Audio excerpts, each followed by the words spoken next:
Խասեմ, որ օգոստոսի երկրորդ ներեգություն երրորդ շաբաթ-օրը ամբողջ աշխարհում նշվում է որպես անտուն կենդանիների պաշտպանության համաշխարհային օր, այսինքն օգոստոսի 15-ին։ Իսկ մենք այսօր որոշել ենք անդրադառնալ այս թեմային, քանի որ իհարկե սա տոն չէ, բայց կարևոր մի օր է, որը մեզ հիշեցնում է, որ անտուն եւ անօգնական դրսում հայտնված մեր չորկոտանի ընկերները մեր խնամքի կարիքն ունեն։ Եվ այսօր հյուրընկալել են կենդանիների պաշտպանության Դինգո թիմ հասարակական կազմակերպության հիմնադիր նախագահ Օվսաննա Հովսեփյանին։ Բարի գալուստ մեր տաղավար։ Բարի գալուստ, ողջույն, բայց ինչու Դինգո ներողություն, հենց առաջին հարցը։ Ես ինչքան հիշում եմ, Դինգոն վարիչուն է, որը ապրում է Ավստրալիայում, եթե չեմ սխալվում։ Դինգոն նաև իմ առաջին շունն էր, նրա անունը Դինգո էր եւ նրա պատվին կոչվել է կազմակերպությունը։ Արդեն հասկացա։ Հիմա տեսեք, իմ մոտ նոր էլ ասացի, հիմա կրկնվեմ, բայց թափառող կենդանիների մասին խոսելուց չգիտեմ, ասոցացվում է ամեն ինչ շների հետ, ու ես ճիշտն ասած հիմնականում հենց շներին եմ տեսել, բավականին շատ թափառող, բայց մասնարարպես երեք ամենաթարմ հիշողությունը, անցումի մեջ տեսա մեկին, ասենք կանիստեր եղել եւ մեծ փիցիկի շոյում էր։ Բացի այդ կարողացավ նաեւ կերակրել ու զարմացա ինչ որտեղ, բայց նաեւ ուրախացա, որտեղ մարդկանց վերաբերմունքը կարծես թե էականորեն փոխվել է թափառող կենդանիների նկատմամբ ու բացի այդ եթե նախկինում նաև վտանգ կար, ինչ որտեղ վախ կար, որ նրանք կարող են հարձակվել, հիմա կարծես թե հարձակումները նվազել են հենց մարդկային վերաբերմունքի պատճառով։ Ինչ աշխատանք է կատարվում այդ ուղղությամբ։ Իրականում շատ ճիշտ եք, տարբերությունը շատ մեծ է։ Նախկինում վերաբերմունքը եւ հիմա վերաբերմունքը իրոք սարեր ձորերի տարբերություն է եւ ես միշտ ասում եմ, որ լավ բանը վարակիչ է, եթե այդ լավ բանը կարողանաս անդադ պահել եւ բնակչությունը գնալով ավելի լավ է սկսում կենդանիներին վերաբերվել, որդեգրման թիվն է շատացել եւ ընդհանուր առմամբ կենդանիների վիճակը հիմա շատ ավելի լավ է, քան օրինակ 2007 թվականին, 2008 թվականին, որտեղ այն ժամանակ լրիվ մթություն էր, հա, ես այդպես եմ կոչում։ Հիմա շատ իհարկե շատ աշխատելու տեղ ունենք, բայց անհամեմատ ավելի լավ է հիմա։ Այն նշեցիք, որ որդեգրման գործընթացը կարծես ավելի ակտիվացել է, բայց կարելի է ասել, որ այնուամենայնիվ մարդիկ ձգտում են ազնվական ցեղատեսակի կենդանի որդեգրելն ու տվյալ դեպքում շուն կամ միգուցե նաև կատու, կամ փողոցից ուղակի անտուն կենդանի բերել։ Շատ հարաբերական է, քանի որ ցեղական կենդանի որդեգրողների երկու տեսակ կա։ Մի տեսակը, երբ որ ուզում է կոնկրետ ցեղատեսակ, կոնկրետ գիտի ինչի համար։ Օրինակ, ես սիրում եմ այս ցեղատեսակը կամ ինձ պետք է, որպեսզի տարածքս գի դրա համար պետք է հովաշուն կանե կորսո դոբերման, կամ ես ուզում եմ հակաալերգիկ դրա համար ինձ պետք է պուդել կամ յորկ, եւ կամ մի տեսակ, այն որ ինձ զանգել են դուք ցեղական շուն ունեք, ասում եմ ինչ ցեղատեսակի մասն է խոսքը։ Կապ չունի, կարևորը ցեղական, ասում եմ պուդելն էլ է ցեղական, ալաբային էլ է ցեղական, դուք ինչ ցեղական եք ուզում։ Այսինքն կան մարդիկ, որ դեռ դա մենտալիտետի հարց է, որ իրենց թվում է ցեղական, ուղակի ցեղականը դա բրենդ է, հա, iPhone է կամ չգիտեմ, ինչ որ մի բանով կենդանուն ավելի լավն է դարձնում։ Այո։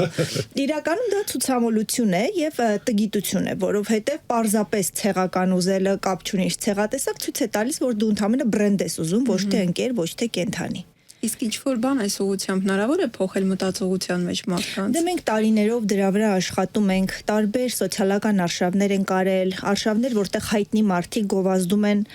ոչ ցեղական կենդանիներին, ոչ միայն ոչ ցեղական, այլ նաև որդեգրումը, հա, որովհետև ցեղական կենդանիներն էլ են հայտնվում դրսում եւ հաճախ ունեն որդեգրման կարիք։ Հիմա տեսեք, օրինակ իմ կյանքում բավականին հետաքրքիր դեպքեր են տեղի ունեցել են շների հետ կապված։ Երկրաշարժից հետո, երբ որ մենք արդեն բնակվում ենք տնակներում, մի խոսքով կետի վրա էինք, էլի, այլ ոչ թե բազմաբնակարանով շենքերում, զգացինք, որ կարիք կա շուն պահելու։ Ու պատահաբար, հա, մի հատ այն ժամանակ թափառող շները ինչ որտեղ ավելի շատ էին եւ ինչ որտեղ ավելի շատ վտանգավոր, պատական մի անգամ մի հատ փոքրիկ շունիկ մտավ մեր այդ տարածք, ու այդ շունը մնաց հենց ոնց որ դարձավ մեր ընտանիքի անդամ։ Այնքան խելացի ցեղատեսակի մասին չեմ խոսում, որովհետև թափառող շուներ, երևի թե ինչ որ ցեղի չէր պատկանում, շատ փոքրիկ շուներ անունը դրեցինք մի կա, եթե չեմ սխալվում այդ հիշողությունների մեջ, ու հիշում եմ, որ ուղղակի բոլորը զբաղվում էինք այդ կենթանով։ Ու եկավ մի պահ, երբ այն ժամանակներում այդ ծեր ասած մութ տարիները ուրիշ բանի հետ էին կապված, բայց բարի բուն իմաստով մութ տարիներն էին 90-ականների մասն է խոսքը, եւ բնականաբար չկար այն համապատասխան վերաբերմունքը կենթանիների նկատմամբ, ասենք տանել բժշկի, չգիտեմ, այցելություններ կազմակերպել, պատվաստումներ, դա մի խոսքով հիվանդացավ այդ շնիկը եւ հետո մենք գնացինք, հա բժշկի մոտ ու ասացին, որ մի խոսքով փակել հնարավոր չէ, պետք է ուղղակի քնեցնել շանը։ Մենք այն ձևը ենք արտասվում, կարծես թե Աստված մի արասցե տան անդամներից ինչ որ մեկին կորցրեցինք եւ այդ հիշողություններով բավականին երկար ապրեցինք ու հենց այդ պատճառով անպայման որոշեցինք շուն ունենալ ու ապրեցինք գերմանական հովնաշուն։ Դե ես կարող եմ ասել, որ աշխարհի ամենա չգիտեմ, գիտնական ստեղծագործություններից մեկն է, նաև լաբրադորը, որը մասնավորապես իմ եղբոր ընտանիքում ինչ որ կա եւ երեխայի կյանքել է փրկել։ Մի խոսքով ցեղատեսակները կարծում եմ այստեղ իրոք որ ինչ որտեղ հա մարդիկ կան ինչ որ իրենց ցանկությունները ունեն, բան, բայց թե այդ փոքրիկ շանը ես երբեք չեմ կարողանում մոռանալ։ Հիմա որ փողոցում տեսնում եմ շենիկներին, ոնց որ նմանեցնում եմ ու սկսում եմ լավ վերաբերվել, բայց այն ժամանակ հենց շներն էին ագրեսիվ։ Ու ինչքան ես օրինակ հիշում եմ Սուսանա մեկ անգամ նման զրույց ունեցանք, հա, ասենք շան վարժեցնող եւ հոգեբանի հետ, որը նշեց, որ շունը ուղղակի երբ որ իր հետ վատ է վարվում, տեղական չի, հետո այդ հիշում է այդ վատությունը, ինչ որ որտեղ կարող է լրիվ այլ մարդու նկատմամբ ագրեսիա դրսևորի։ Մի խոսքով չի մոռանում, բայց լրիվ այլ մարդ կարող է ուժել այդ առումով։ Ամեն դեպքում կարծում եմ, որ մարդկության պատմության մեջ ամենահավատարիմ կենդանին դեշրունն է, մարդիկ ավելի հաճախ են իրար տավաճանում, քան շները։ Միանշանակ, որտեվ շները մեր հետ նաև էվոլյուցիոն զարգացում են ապրում եւ դուք ճիշտ եք, որ անտուն շները հաճախ շատ ավելի խելացի կարող են լինել, մարդկանց մոտ տպավորություն է, որ ցեղական կենդանի շատ ավելի խելացի է կամ շատ ավելի մաքուր է կամ շատ ավելի ինչ որ առավելություն ունի, բայց առավելությունը կայանում է նրանում, որ երբ որ ցեղականներին մարդիկ պահում են, վարժեցնում են, չգիտեմ, լողացնում են եւ այլն, նրանք բնականաբար ավելի լավ տեսք ունեն։ Եթե նույնը անում ես անտուն կենդանու հետ, վարժեցնում ես, լողացնում ես, տանն պահում, նույն կենթանին է, նույն լաբրադորը գերմանական հովաշներ, եթե հայտնվում են դրսում անխնամ, այսպես ասած քրչոտ վիճակում, իրանք էլ դառնում են անտուն կենթանու նման, այնքան գերմանական հովաշներ են լքում, մենք շատ ահազանգեր ենք ունենում, ու իրանք էլ էլի տենց քրչոտ չսանրած, ոչ մի տարբերություն չի դառնում, երբ իրանք դառնում են թափառող։ Կան կազմակերպություններ, որոնք ասենք, չգիտեմ, ընդունում են, խնամում են այդ շների, որոնք թափառում են փողոցներում, որովհետև հիմա հաճախ թափառող շների վրա այդ չեմ ուզում ասել, Սաները տեսնում ենք, դա ինչ որ բան արդեն մարդկանց հուշում է, որ անվնաս է շունը, այսինքն անվնաս է այնքանով որ ստերջացված է, այսինքն ագրեսիվ լինելու պատճառների այսպես 50%-ը հանված է ձագեր պաշտպանել, ոհմակ կազմել եւ այլն, եւ կատաղության դեմ պատվաստված են, այսինքն այդ շունը եթե կծում է, դու գիտես, որ եթե անգամ կծում է, գիտես, որ կատաղություն հիվանդություն չունի, քանի որ պատվաստված է։ Ես գիտեմ, որ կենթանապաշտպանության կենտրոնական հարցերից մեկը հենց այդ անվերահսկելի բազմացումն է, հարցերից մեկը ընդամենը։ Եթե վերցնենք մայրաքաղաքի կտրվածքով, երևի ավելի վերահսկելի է այդ գործընթացը։ Ինչ է կատարվում մարզերում, ինչու մենք ավելի հաճախ լսում ենք, որ այդ դժբախտ պատահարները, երեխաների վրա հարձակումները, այդ նույնիսկ կծելը, վնասելը ավելի անմխիթար վիճակում է, քան քաղաքում։ Քանի որ քաղաքում հետևողականորեն ստերջացում է արվում, կա պետական կառույց, որը զբաղվում է կոնկրետ դրանով։ Իսկ մարզերում չկա, մարզերում կամ թաքուն սպանդ են անում, քանի որ բացահայտ սպանդը արգելված է, կամ ոչինչ չեն անում, կամ էլ հաջորդ տարբերակը, որ մի քանի ստերջացում են անում, ինչը անարդյունավետ է, քանի որ ստերջացման ծրագիրը արդյունավետ է, եթե դու գլխաքանակի մեծ մասին ամեն տարի անընդհատ ստերջացնում ես։ Որտեւ եթե դու ստերջացնես օրինակ 100 շնից 50-ին, մյուս 50-ը հասցնելու են այնքան բազմանալ, որ գլխաքանակի առումով քո արած գործը ընկնելու է ջուրը։ Եվ մարզերում իհարկե տարբերություն է տալիս նաև մարդկանց վատ վերաբերմունքը։ Այնտեղ շատ ավելի վատ են կենդանիներին վերաբերվում, քան Երևանում։ Երևանում եթե դուք շրջեք կենտրոնում կտեսնեք որ բոլոր շները կուշտ, չաղ, իրենց ապահով են զգում, Մարդիկ Արտոնյալ պայմաններ։ այո, Մարդիկ սուպերմարկետից առանձնապես գնում խնդիր էլ չունեն մարդկանց նկատմամբ ագրեսիվ լինելու։ Իսկ մարզերում հաճախ շանը խփում են եւ շունը ֆիքսում է որ մարդը վատ բան է։ Գուցե հաջորդ անգամ հարցակվի ուրիշ այդ տեսքով նման մարդու վրա։ Մտածելով որ այդ տիպի մարդը վատ բան է։ Անիչ մասին խոսում ենք մի քիչ առաջ։ Իսկ կատուների վերաբերյալ այ որովհետև սա օր է, որը պաշտպանում է թափառող կենդանիներին։ Իսկ գիտենք թե որքան փողոցում իհարկե կատուները ավելի անվնաս են, բայց ինչ աշխատանք է տարվում, եթե տեղեկացված է կատուների ուղղությամբ։ Կատուների մասով հատուկ որևէ աշխատանք չի տարվում։ Մենք կատուներին նաև բուժօգնություն ենք ցուցաբերում հարկ եղած դեպքում, բայց որպես այդպեսին որևէ համակարգված աշխատանք չկա, քանի որ կատուները, ինչպես նշեցիք, ավելի անվնաս են, մարդկանց ավելի քիչ նեղություն են տալիս, հետևաբար տեսանկյունից անվերահսկելի է նրանց։ Այո, անվերահսկելի է, բայց կատուները շների պես ոհմակ չեն կազմում, մարդկանց վրա չեն հարձակվում, իրենց ձագերին օրինակ պաշտպան։ Իհարկե կան կատուներ, որ բայց միևնույն է, եթե խնդիր է լինում, ամեն դեպքում վնասը շներից է եւ այդ պատճառով ավելի կենտրոնացումը շների գլխաքանակի վրա է։ Ինձ այսպեսի մի պատկեր է հետաքրքրում, ուղղակի ինչպես ասեմ, անիրական, բայց ամեն դեպքում, եթե պայքարեն այդ թափառող կենդանիների վերահսկման, բազմացման վերահսկման վրա եւ մի օր, անգամ չգիտեմ ասեմ, Աստված մի արասցե թե եթե չլինեն թափառող կենդանիներ ընդհանրապես փողոցում, դա նորմալ է։ Տեսեք, թափառող կենդանիները մեր կենսագործունեության արդյունքն են։ Եթե այս պահին հենց այս պահին շները 0 վերանան, դա շատ լուրջ խնդիր կլինի, քանի դեռ մենք ունենք աղբ, քանի դեռ մենք ունենք առնետներ, որովհետև միայն կատուները չեն կարող առնետների դեմ պայքարել։ Առնետ կա կատուց մեծ է։ Հենց դա։ Բացի այդ շները ոչ միայն պայքարում են առնետների որսալով, այլ նաև նրանց սնունդը ուտելով, քանի որ եթե չլինեն շները, բայց աղբը լինի նույն կերպ ինչպես որ կա, այդ աղբը սպառող է հայտնվելու եւ դրան փոխարինելու են առնետները։ Բայց ագրավներն էլ են, չէ՞, ինչ որ չափով։ Ագրավները նույնպես, այո, բայց ամեն դեպքում, եթե մենք ուզում ենք մի օր թափառող կենդանի չլինի, ինչը շատ բարդ բան է, որովհետեւ Անգլիան, որ 1800-ականներից զբաղվում է նրանով, ինչ որ մենք հիմա, միևնույնն է այս բային կացարաններում բազմաթիվ կենդանիներ ունի։ Այսինքն այդ հարցը մարդիկ ասում են ստերջասնում եք մի օր կվերանան, դա այդքան հեշտ չի։ Դա այդքան հեշտ չի։ Մենք գնում ենք դեպի դա, արդյոք դա գերնպատակ է։ Վերացնել ամբողջությամբ։ Դե թափառող կենդանի պետք է չլինի, ինչպես որ չպետք է լինի աղբ, օրինակի համար։ Բայց դրան հասնելը նույնիսկ Անգլիան դեռ դրան չի ասել, դրա համար ես չեմ պատկերացնում մի իրավիճակ, որ մենք կասենք թափառող կենդանի պետք է չլինի, բայց անպայման պետք է լինեն կացարաններ, քանի որ վստահաբար լինելու են մարդիկ, ովքեր իրենց կենդանեն լքելու են, որքան էլ օրենքը արգելի, հայտնվելու են մարդիկ, ովքեր թաքուն բուծելու են եւ այդ ձագերել է հայտնվելու են դրսում, այսինքն նույնիսկ եթե հիմա չլինի թափառող կենդանի, մեկ է մարդկային անպատասխանատվությունը ինչ որտեղ մնալու է եւ էլի կենդանիներ լինելու են, որոնք ունենալու են կացարանի կարիք։ Մի փոքր էլ խոսենք օրենսդրական դաշտի մասին, որքանով է այն այսօր կիրառելի եւ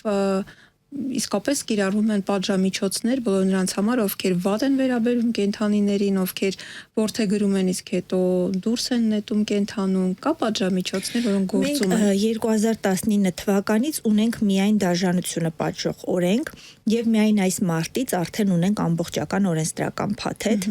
որը լի էր բազմաթիվ խնդիրներով եւ մենք եւ այլ կառույցներ հանդես եկան փոփոխությունների առաջարկով եւ որոշ փոփոխություններ ընդունվեցին։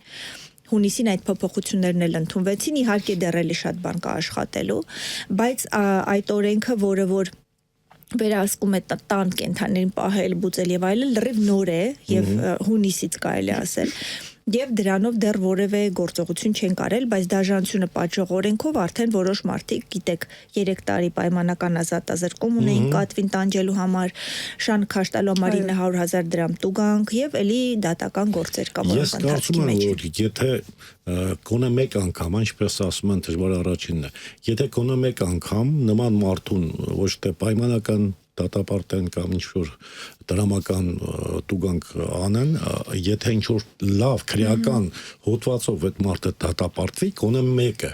Այսինքն մարդիկ հասկանան, որ այդ գործարքը, այդ արարքը, այդ վերաբերմունքը թեկուզ կենթանու նկատմամբ քրեորեն է պատժելի, դեպքում արդեն մտավախություն կա, ասենք ինչ ես որտեղ, որովհետև շատ հաճախ դե հիմա չէ, փարկացո նախկինում տեսեմ, որ ուղղակի շունը պատական իր համար ծալի տակ նստած, մեկը գալիս ու հարվածում է շանը, լրիվ աննպատական, պատճառ չկա, իմաստ չկա։ Եվ հետո կասեն այդ շունը հարցակվեց անմեղ տեղը։ Ուզում եմ ասել, հիմա չկա փարկացո նման դեպքեր։ Էլի պատահում է, ցավոք։ Բայց տեսեք, հիմա դուք խոսում եք, ես լսում եմ ու սկսում եմ, ասենք, արտաբերել, տարիների ընթացքում, օրինակ 5 տարի առաջ մեր շենքի արվանությամբ գտնվող այդ աղբի մոտ միշտ կային շներ, որ ասում ենք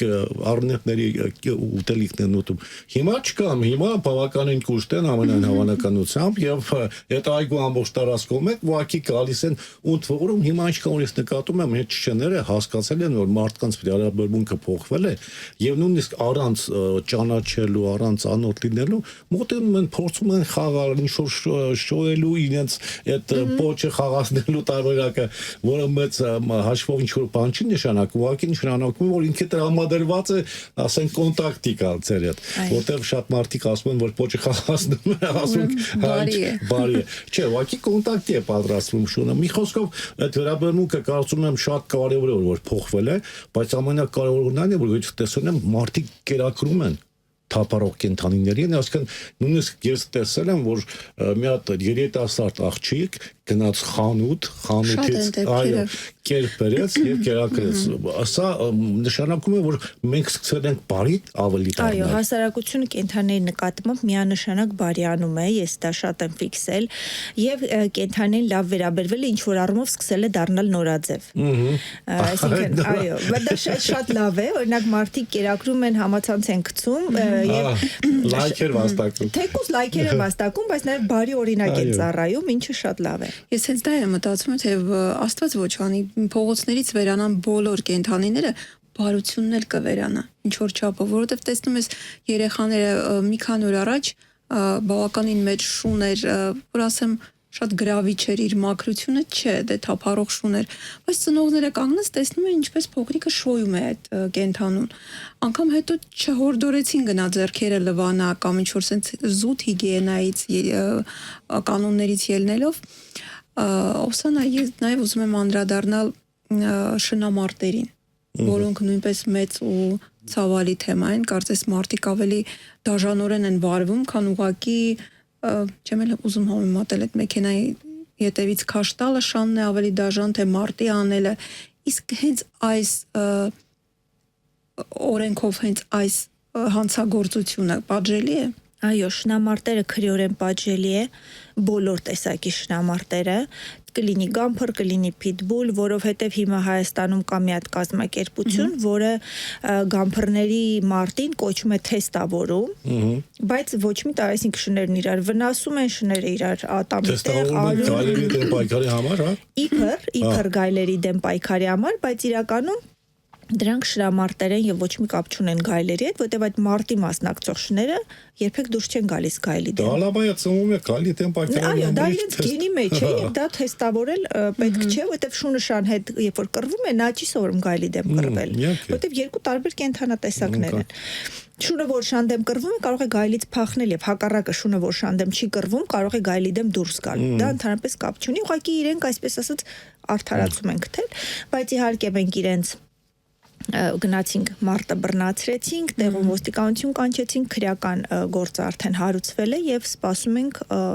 դատի օրվան։ Գումար են աշխատում այսպես, դե խաղադույք կոչվածն է, տոտալիզատոր։ Դրան ապացույց իհարկե չկա, բայց դե բոլորս էլ գիտենք, որ գումար են աշխատում։ Ես օրինակ մեկ էլ համարում եմ, որ հիմա տեսեք, եթե ես հանկարծ ապրեի մի բնակարանում, որը այսպես կոչված սեփական տուն կհամարվեր, հաստատ շուն կպահի, հաստատ։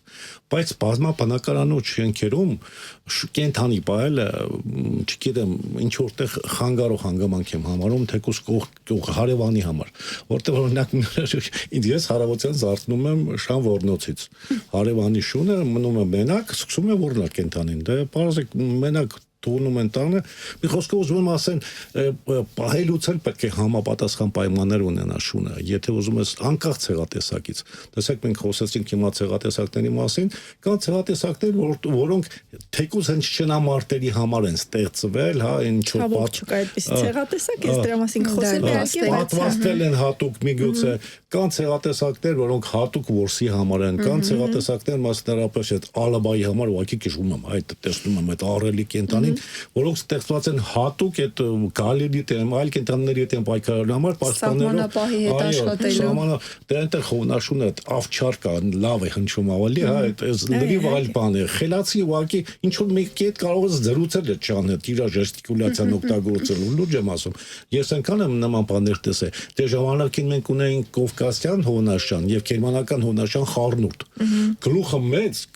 կլոր Կովկասյան, բայց մարմինը գերմանական։ Մի խոսքով այդ շունն էլ, հա, հիշողությանս մեջ դաջված է, բայց այն որ իրոք